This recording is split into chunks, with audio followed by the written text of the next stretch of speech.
tive desgostos desta vida, até perdi as forças e a vontade de viver, mas Deus deu-me coragem para seguir o meu caminho sem nada temer. Quantas vezes eu usei chorando: meu Deus, não me abandonas e ensina-me a sonhar. E agora quando canto tenho uma luz que me guia para me acompanhar. Sempre que a tristeza me invade, eu digo que o dia amanhã vai ser melhor. E assim sobrevivo, sem mágoas nem lamentos, cantando ao Senhor. Tenho fé em Deus, por mais que a minha vida não queira subir. E eu acredito nesta luz que tenho em mim, que me ilumina e me faz vencer. E eu tenho fé em Deus, por mais que a minha alma sinta maior dor, eu só me alimento de paz e amor. Por isso cuida deste meu destino, para não me perder.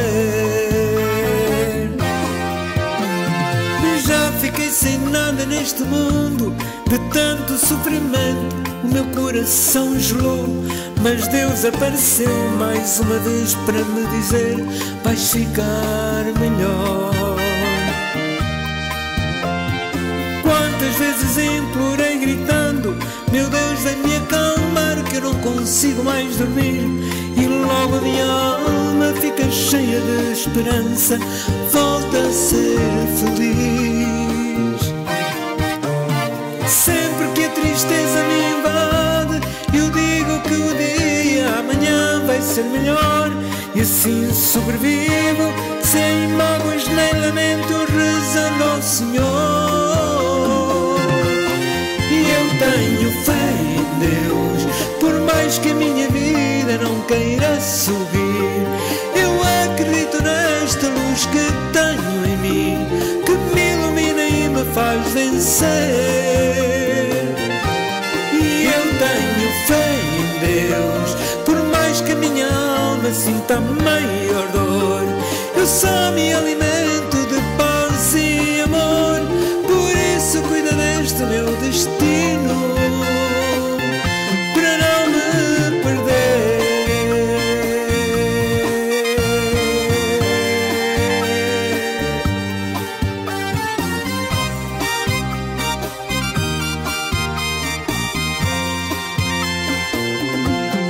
E eu tenho fé em Deus, por mais que a minha vida não queira subir.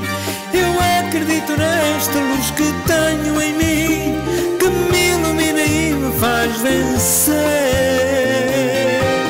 E eu tenho fé em Deus, por mais que a minha alma sinta maior dor, eu só me alimento de paz e amor. Por isso cuida deste meu destino, para não me perder.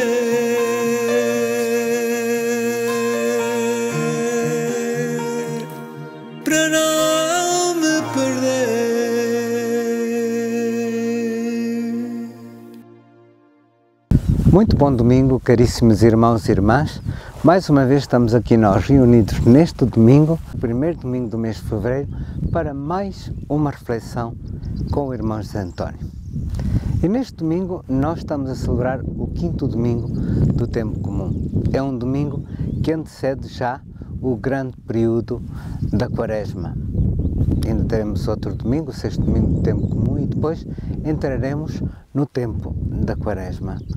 E hoje a liturgia que nos é oferecida na palavra é uma liturgia que como que nos põe diante das questões fundamentais da existência humana.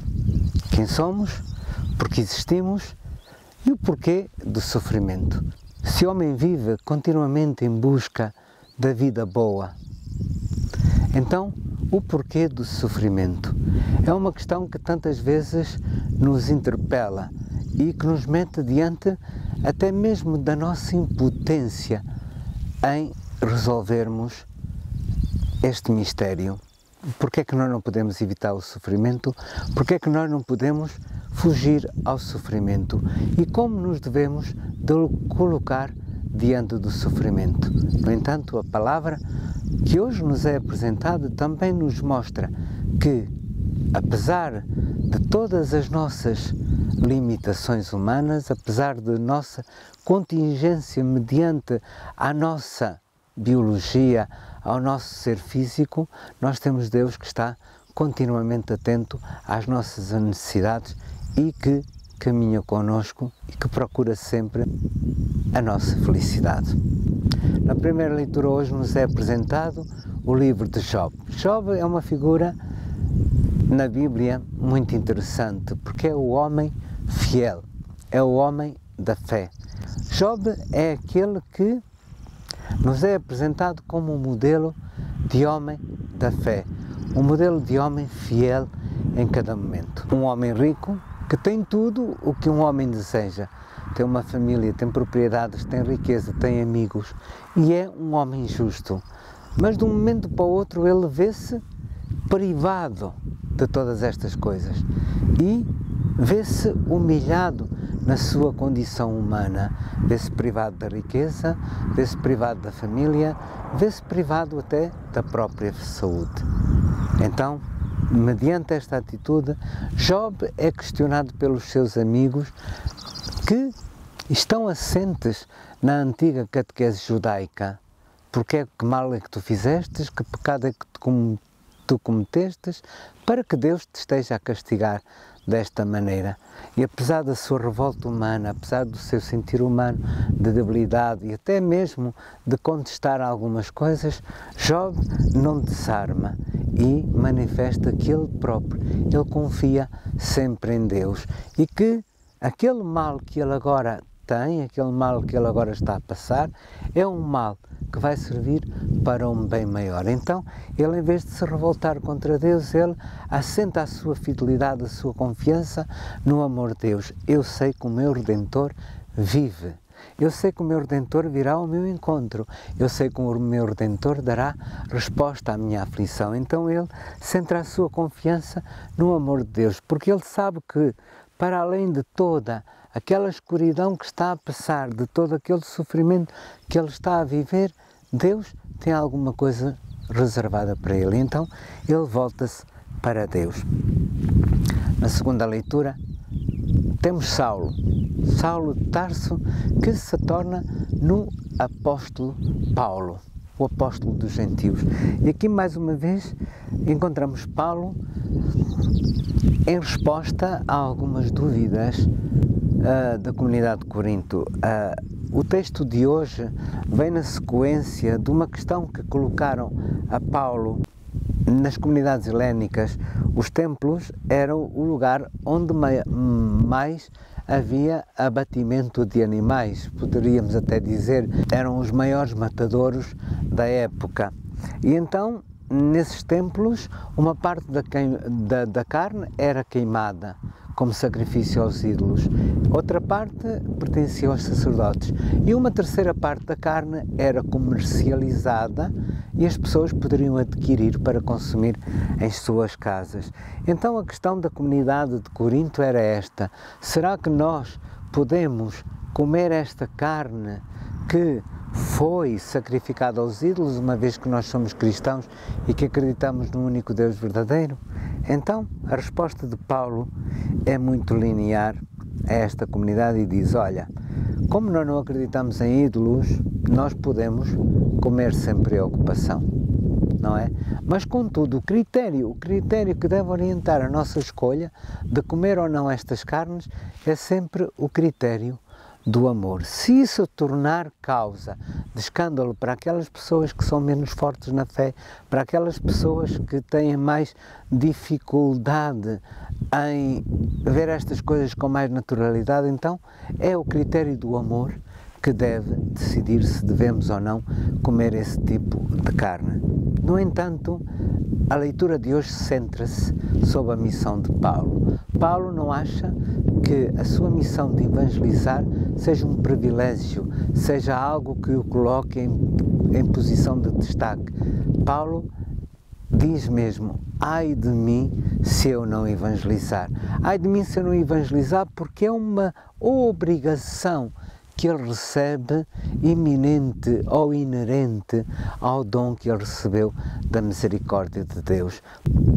Porque ele sente em si o amor de Deus, e como ele sente em si o amor de Deus, e como ele sente em si que a sua vida é de Cristo e vive para Cristo, porque ele mesmo noutra altura dirá: para mim viver é Cristo e morrer é lucro, então ele sente que é uma obrigação para ele anunciar o Evangelho, e anunciá-lo não só através da pregação, não anunciá-lo só através do seu ministério apostólico, mas também anunciá-lo com a vida, tanto que ele diz que nunca procurou receber privilégio nenhum através da sua ação missionária, como de resto lhe era devido, não, mas ele acha que é uma obrigação para si evangelizar a todo momento, e por isso ele faz um com todos. Ele torna-se fraco com os fracos, ele torna-se forte com os fortes, ele chora com quem chora e ele ri com quem ri. Então Paulo diz que a sua missão é evangelizar e é ser um no meio de todos. Ai de mim se não evangelizar. Caríssimos irmãos, este devia também ser um grito que deveria ressoar nas nossas almas, no nosso ser, no nosso íntimo, na nossa vida. Ai de mim se não evangelizar.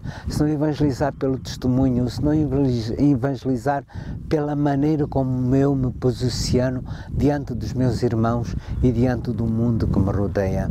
Ai de mim se eu não evangelizar, porque é uma obrigação que nós temos mediante o dom que nós recebemos vindo da graça de Deus.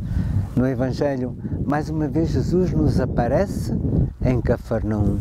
Desta vez não está na sinagoga, mas está na casa de Pedro. Ele chega à casa de Pedro. A casa de Pedro é uma casa de família e nessa casa está a sogra de Pedro, que está doente. Esta figura desta senhora que aparece aqui, às vezes parece que até parece deslocada, não é? Mas a sogra de Pedro está na casa de Pedro e ele começa precisamente ali a arrumar a casa, ali naquela casa de família. E naquela casa de família está Pedro, está os apóstolos e está a sogra. E a sogra, depois de ser curada, começa a servi-los. Ou seja, este dom que nós recebemos de Deus é um dom que nós devemos de colocar ao serviço dos outros. E vemos que Marcos quase que nos apresenta nesta leitura um dia messiânico, ou seja, um dia da agenda do Messias. E o Messias o que é que faz? O Messias cumpre os sinais do reino. E um dos sinais do reino é curar doentes, Então, ele começa por curar a sogra de Pedro. E depois o Evangelho diz-nos que ao entardecer, este entardecer aqui é bom de nós notarmos que o que é que ele significa. O entardecer é quando tudo escurece, quando não há luz, quando não há claridade, é quando o homem se sente mais vulnerável, é como o homem se sente mais fraco, e quando tudo escurece, eles vêm para a porta da casa de Pedro e vêm ali em procura do quê? Procura da luz que se encontra na casa de Pedro, da luz que se encontra naquela casa de família, que é a família de Jesus. Então, nós podemos já ver aqui, na casa de Pedro, a prefiguração da própria igreja. Então, todos os que vêm ali bater à porta da casa de Pedro, eles são curados. Eles são curados e Jesus cura muitos homens de muitas enfermidades e até de muitos demónios, não é? Há uma particularidade em que diz que ele não deixa falar os demónios, porque os demónios sabem quem ele é. Então, mais uma vez aqui nós vemos a Marcos, que nos dá pistas para nos levar à descoberta de quem é Jesus. Não deixa que quem o conhece o revele. Ele faz com que sejamos nós, pouco a pouco, que caminhamos nesta procura, pela visualização dos sinais messiânicos e pela sua obra redentora. Curiosamente que o Evangelho de Marcos também nos faz questão de dizer que de manhã, bem cedo, como se antes do sol despontar completamente, Jesus se retira para um lugar ermo para orar. Marcos aqui nos dá a indicação do centro, do coração de toda a atividade de Jesus. E o coração de toda a atividade de Jesus é a sua relação de intimidade com o Pai. É uma relação na oração, numa relação de comunhão de coração a coração, que é isto que a oração é. Uma relação de intimidade com o Pai, uma relação que é o princípio de toda a missão de Jesus e o fim de toda a missão de Jesus, como deveria também ser a nossa, de cristãos. A oração é o princípio e o fim, é o sustentáculo de toda a nossa vida de testemunho evangélico. Sem oração, nós não conseguimos dar uma resposta positiva ao convite que Deus nos faz. É na oração de intimidade com Deus que nós encontramos e nos encontramos. É no sentir do amor de Deus que nós sentimos como podemos ser amados e como deveremos de amar.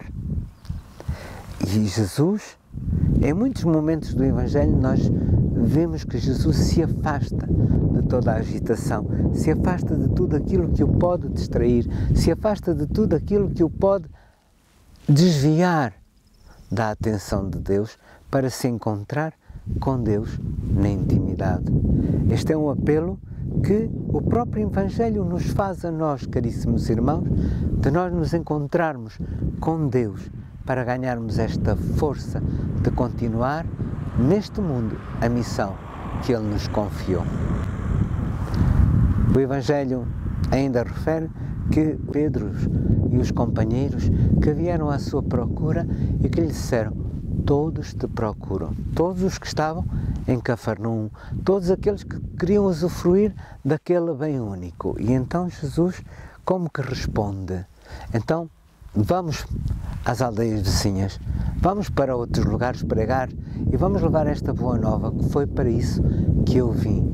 Jesus, na sua oração, continua a dizer-nos que a sua missão não é uma missão de lugar, não é uma missão particular, não é uma missão para uma comunidade, não é uma missão para uma elite, não é uma missão só para uma tribo ou para um povo que se diz eleito, mas que é uma missão para todos. Então foi para isso que Ele veio, para salvar toda a humanidade. A palavra de hoje, caríssimos irmãos, nos confronta com a nossa obrigatoriedade também de sermos evangelizadores do reino, de levarmos esta boa nova que recebemos em nós próprios, através do batismo, que fomos remidos e salvos por Jesus Cristo, que vivemos com a graça de Deus, mesmo na nossa própria limitação, mesmo na nossa contingente humana, mas que nós devemos olhar sempre para Deus como aquele que é o coração da nossa existência, aquele que tem uma resposta para as nossas dúvidas existenciais, mas é aquele também que nos pode curar da nossa inércia e da nossa fragilidade, porque só Deus pode. E onde é que nós encontramos esta força? Na oração, porque é na oração, a oração que nos encaminha, a oração que nos impulsiona para ir ao encontro do outro, para que nós possamos dar e receber este amor que nos vem de Deus.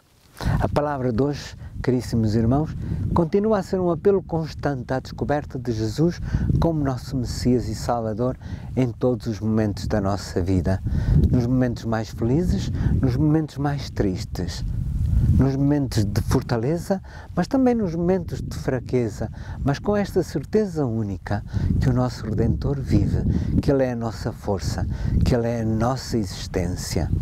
Caríssimos irmãos,